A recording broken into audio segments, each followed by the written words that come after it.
बात करने वाले हैं ईपीएस 95 पेंशन को लेकर, एक ऐसी योजना को लेकर जिससे देश के लाखों बुजुर्गों की जिंदगी जुड़ी हुई है। आज का यह वीडियो बहुत ज्यादा जरूरी है क्योंकि ईपीएस 95 पेंशन को लेकर जो सवाल आपके मन में हैं, जो भ्रम सोशल मीडिया पर फैलाए जा रहे हैं और जो सच्चाई सरकार की तरफ से सामने आई है, उन सबको आज हम एक एक करके बहुत आराम से बिल्कुल साफ शब्दों में समझने वाले हैं। आज हर ईपीएस 95 पेंशनर यही पूछ रहा है कि क्या पेंशन बढ़ेगी, क्या 1000 की जगह 7500 मिलेंगे, क्या सरकार सच में कुछ करने जा रही है या फिर हर बार की तरह सिर्फ आश्वासन ही मिलेगा। दोस्तों, यह सवाल कोई छोटा सवाल नहीं है क्योंकि 1000 की पेंशन में आज के जमाने में दवा, राशन, बिजली, पानी कुछ भी ठीक से नहीं हो पाता। यही वजह है कि ईपीएस 95 पेंशन आज देश का एक बड़ा सामाजिक मुद्दा बन चुका है। ईपीएस 95 यानी एम्प्लॉइज पेंशन स्कीम 1995,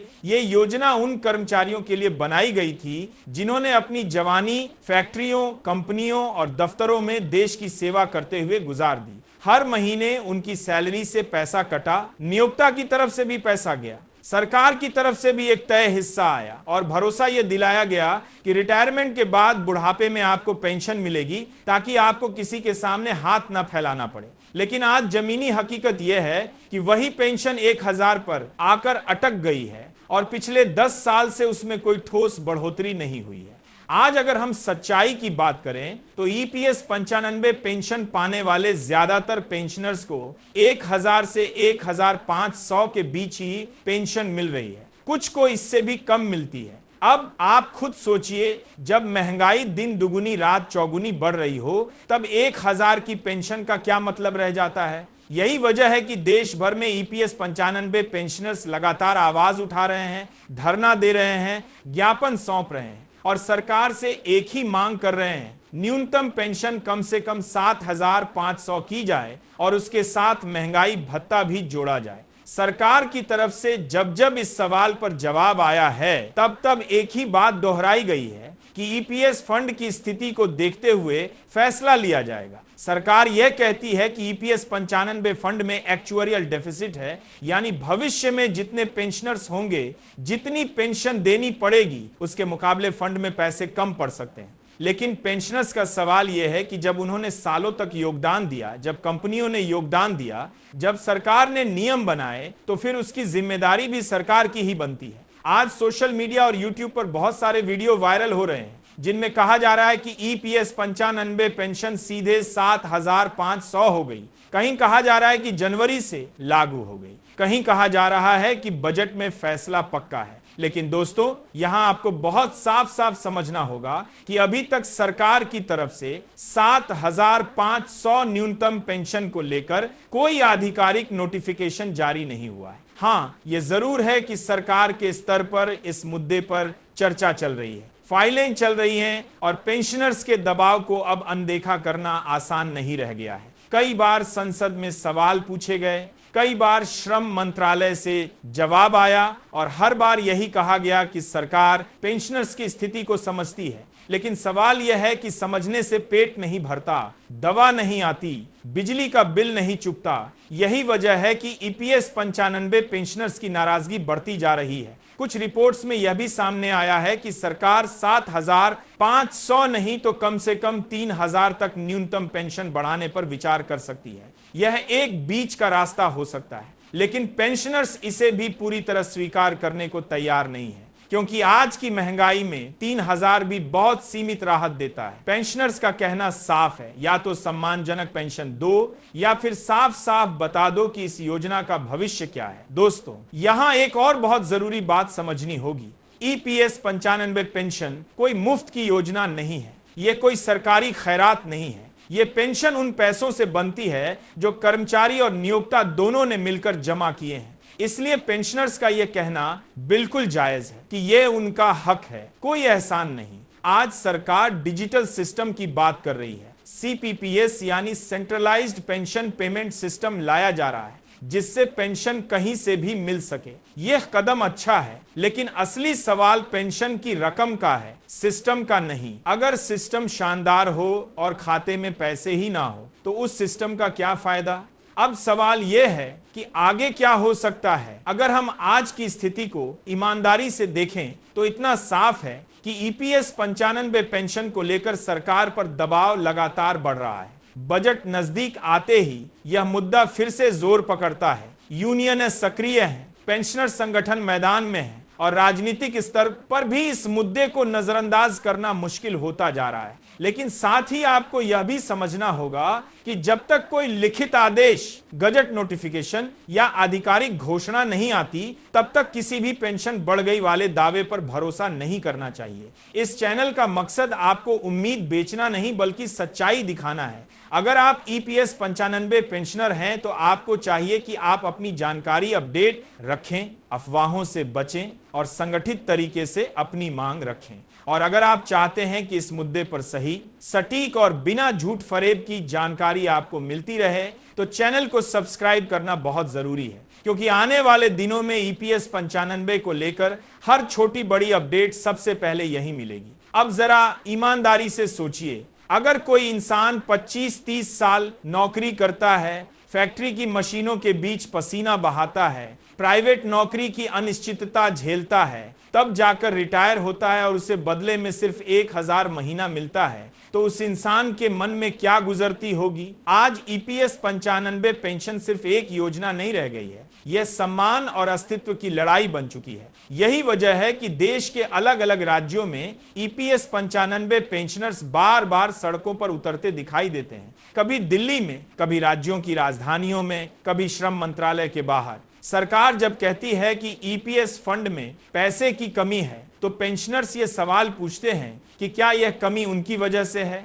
क्या उन्होंने कम योगदान दिया था? क्या उन्होंने नियम तोड़े थे? जवाब है नहीं। नियम सरकार ने बनाए, वेतन सीमा सरकार ने तय की, योगदान का फार्मूला सरकार ने तय किया। तो अगर आज फंड कमजोर है तो उसकी जिम्मेदारी भी उसी सिस्टम की बनती है जिसने इसे डिजाइन किया था। यही बात पेंशनर्स बार बार उठाते हैं। दोस्तों, मैं यहां कोई झूठी उम्मीद नहीं देना चाहता, लेकिन आज सोशल मीडिया पर कई लोग यह भी पूछते हैं कि ईपीएस 95 पेंशन बढ़ाने में सरकार को इतनी परेशानी क्यों है, जबकि दूसरी योजनाओं में हजारों करोड़ खर्च किए जाते हैं। पेंशनर्स का तर्क सीधा है, जब देश की अर्थव्यवस्था बढ़ रही है, टैक्स कलेक्शन रिकॉर्ड तोड़ रहा है, तब उन लोगों के लिए कुछ हजार करोड़ निकालना इतना मुश्किल क्यों है, जिन्होंने अपनी जिंदगी का सबसे अच्छा समय देश के उद्योगों को दिया। कई बार सरकार की तरफ से यह भी कहा गया कि ईपीएस 95 पेंशन एक कंट्रीब्यूटरी स्कीम है, यानी जितना फंड में है उसी हिसाब से पेंशन दी जा सकती है।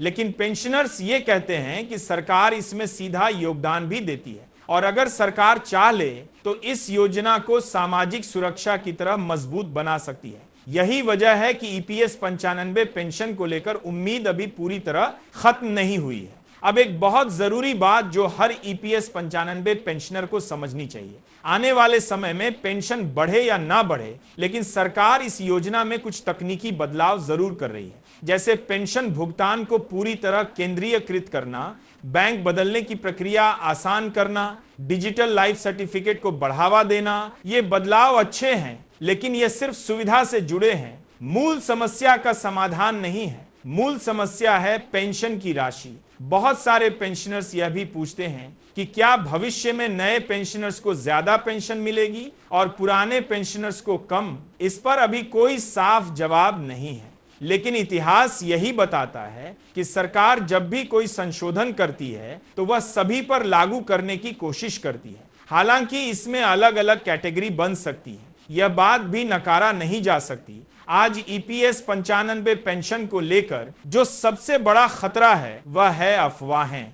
कोई कहता है पेंशन बढ़ गई, कोई कहता है फाइल पास हो गई, कोई कहता है कल से लागू है। ऐसे में सबसे जरूरी है कि पेंशनर्स किसी भी खबर पर आंख बंद करके भरोसा ना करें। जब तक सरकार की तरफ से लिखित आदेश नहीं आता, तब तक कोई भी दावा पक्का नहीं माना जाना चाहिए। इसी वजह से इस चैनल पर हम कोशिश करते हैं कि आपको वही बताया जाए जो सच में सामने आया हो। दोस्तों, अगर हम जमीनी हकीकत देखें तो ईपीएस 95 पेंशन का मुद्दा अब सिर्फ बुजुर्गों तक सीमित नहीं है। यह मुद्दा उन युवाओं को भी प्रभावित करता है जो आज प्राइवेट नौकरी कर रहे हैं, क्योंकि अगर आज पेंशन सिस्टम कमजोर है तो कल इन्हीं युवाओं को भी उसी स्थिति का सामना करना पड़ेगा। इसलिए ईपीएस 95 पेंशन की लड़ाई सिर्फ आज के पेंशनर्स की नहीं बल्कि आने वाली पीढ़ियों की भी है। कई विशेषज्ञ यह भी मानते हैं कि अगर सरकार ईपीएस 95 पेंशन को समय रहते मजबूत नहीं करती तो भविष्य में यह योजना और कमजोर होती चली जाएगी। इसलिए अभी फैसला लेना ज्यादा सही है बजाय इसके कि समस्या को और टाला जाए। यही बात पेंशनर संगठनों ने भी सरकार के सामने रखी है। अब सवाल यह है कि आगे क्या करना चाहिए। पेंशनर्स के लिए सबसे जरूरी है कि वे एकजुट रहें, सही जानकारी रखें और लोकतांत्रिक तरीके से अपनी बात सरकार तक पहुंचाते रहें। वहीं सरकार के लिए भी यह जरूरी है कि वह इस मुद्दे को सिर्फ आंकड़ों और फाइलों तक सीमित ना रखें बल्कि उन चेहरों को देखें जो इस पेंशन पर निर्भर हैं। इतना जरूर कह सकता हूं कि ईपीएस 95 पेंशन का मुद्दा अब दबा हुआ नहीं है। यह मुद्दा जिंदा है, चर्चा में है और जितनी ज्यादा आवाज उठेगी उतनी ज्यादा संभावना बनेगी कि कोई ठोस फैसला आए। यही वजह है कि इस चैनल पर हम इस विषय को लगातार उठाते रहते हैं। अगर आप चाहते हैं कि ईपीएस 95 पेंशन से जुड़ी हर छोटी बड़ी अपडेट आपको समय पर मिले, बिना घुमाए फिराए, बिना डराए, बिना झूठी सुर्खियां बनाए, तो चैनल को सब्सक्राइब करना बहुत जरूरी है। वीडियो को लाइक करें ताकि यह संदेश ज्यादा से ज्यादा लोगों तक पहुंचे और कमेंट में जरूर लिखें कि आप किस शहर या किस राज्य से हैं ताकि आपकी आवाज और मजबूत हो। अब जरा उस मानसिक तार के तारीकिए देश के लिए इस पूर्व में किया से स्थिति को समझिए जिसमें आज का ईपीएस 95 पेंशनर जी रहा है। उम्र के इस पड़ाव पर जब इंसान को आराम की जरूरत होती है तब उसे हर महीने हिसाब लगाना पड़ता है कि कौन सी दवा छोड़नी है, किस बिल को बाद में देना है और किस जरूरत को नजरअंदाज करना है। 1000 की पेंशन सिर्फ एक रकम नहीं है, यह उस असुरक्षा का प्रतीक बन चुकी है जिसमें लाखों बुजुर्ग जी रहे हैं।